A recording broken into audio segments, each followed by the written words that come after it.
Thank you, Mr. Speaker. I rise today as the delegate from George Washington's home in Fairfax County, Mount Vernon, or at least I used to represent his home. I have about 80% of it now. Delegate Albo has the house and the distillery, the fun part. I rise in honor of George Washington as well. As the delegate from Loudoun pointed out, today is his 280th birthday. He's a great man, and as I've done every year since I was elected, I want to talk about a couple things you may not know about George Washington. First of all, he first ran for the House of Burgesses in 1755 at the age of 23, and he lost. He actually did not win his first race. He didn't win until he ran about 3 years later in 1758. And he served in this body from 1759 till 1774, 16 years. He was elected when I think he was, I had 26. The gentleman from Loudoun says age 25. But either way, I think Yost might have him beat. But he actually, when he was first elected, was elected to represent the landowners of Frederick County. He later was elected to represent the landowners of Fairfax County. He also served as a justice in the Fairfax County Circuit Court at the same time he was in the House of Delegates, which is something we can't do anymore because of the Code of Ethics. But he served at the Fairfax County Courthouse, which was actually in Alexandria at the time. One of his mentors was a guy named George Mason, who lived right next door. And George Mason, I'm going to talk today a little bit about George Washington's career in the House of Burgesses.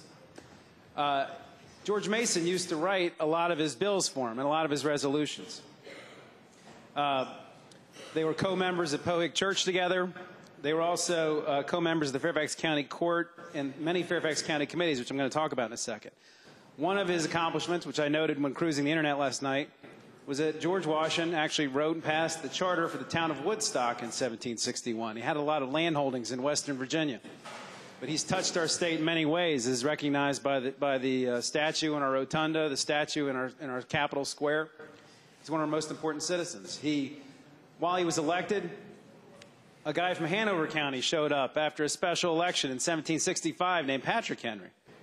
And together, right after the British passed something called the Stamp Act, which got Virginia's citizens very riled up, they passed something called the Virginia Resolves. The fifth resolve, which was seen as the most radical at the time, from what I read.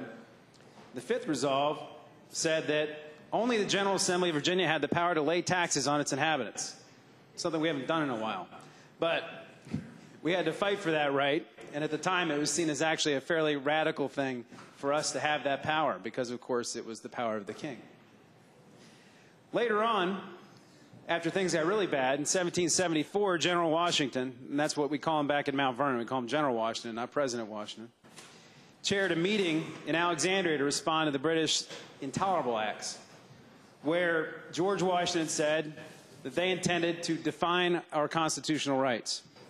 They adopted many resolves that day in Alexandria, one of which was resolve number 10, which I think is important, at least to me, which said that it was resolved that the several acts of Parliament for raising revenue upon the people of America without their consent, the creating of new and dangerous jurisdictions here, and the taking away of our trials by jury, the ordering of persons upon criminal accusations to be tried in another country than in which that fact is charged to have been committed and are part of an above-mentioned iniquitous system.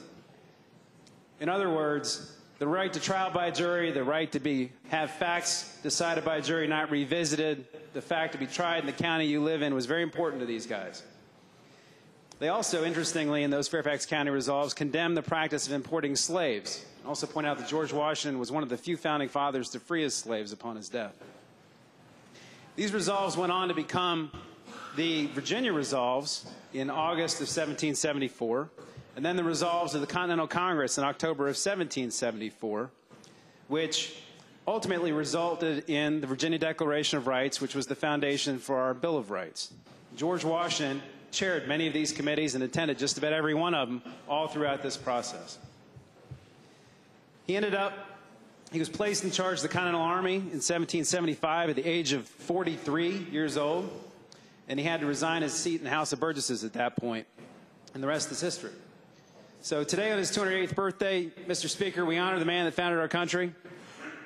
We can only wish to accomplish in our lifetimes, I think, what he had accomplished by the age of 43 at the end of his House of Burgesses career. And in honor of General George Washington today, I'd like to quote Benjamin Franklin, who said, "George Washington, commander of the armies, who like Joshua of old commanded the sun and the moon to stand still, and they obeyed him. To George Washington, huzzah." Huzzah, Mr. Speaker.